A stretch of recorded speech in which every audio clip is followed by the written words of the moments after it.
पहिल्या दिवशीपासून माझा प्रयत्न होता की ही निवडणूक विकासाच्या नरेटिव्हवर राहिली पाहिजे. डेव्हलपमेंट काय केलं आणि व्हॉट इज युअर विजन.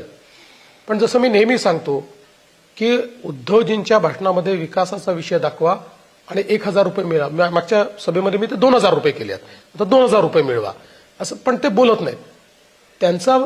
त्यांची स्ट्रॅटेजी काही चूक आहे असं मला वाटत नाही, कारण त्यांना माहिती आहे की विकासाच्या ग्राउंडवर जर आपण आलो तर त्या ठिकाणी आपल्याला बॅटिंग करता येणार नाही, आणि म्हणून ते आपल्या प्लेग्राऊंडवर आपल्या लेव्हल फील्डवर आणण्याचा प्रयत्न करतायत. इमोशनल इश्यूज जे आहेत त्याच्यावर डिबेट होत राहिली तर विकासाचा मुद्दा मागे पडेल, आणि मग ह्या जो चौफेर विकास लोकांना दिसतोय त्याच्याऐवजी नरेटिव्ह वेगळे होतील. हा त्यांचा प्रयत्न आहे. आणि मग अशा परिस्थितीमध्ये बघा, आम्ही राजकीय पक्ष आहोत, जर उत्तरं दिली नाहीत तर लोकांना त्यांचं खरं वाटतं, म्हणून मग आम्हाला उत्तरं द्यावी लागतात. आणि म्हणून त्यांनी एखादा विषय म्हटला तर आम्हाला त्याचं उत्तर द्यावं लागतं. माझं जर तुम्ही कुठलंही भाषण ऐकलं तर माझ्या भाषणात मुंबई बाहेर तर मी विकासाच्या व्यतिरिक्त काहीच बोलत नाही, काहीच नाही, फक्त विकास बोलतो, काहीच बोलत नाही दुसरं, कोणावर टीका पण करत नाही.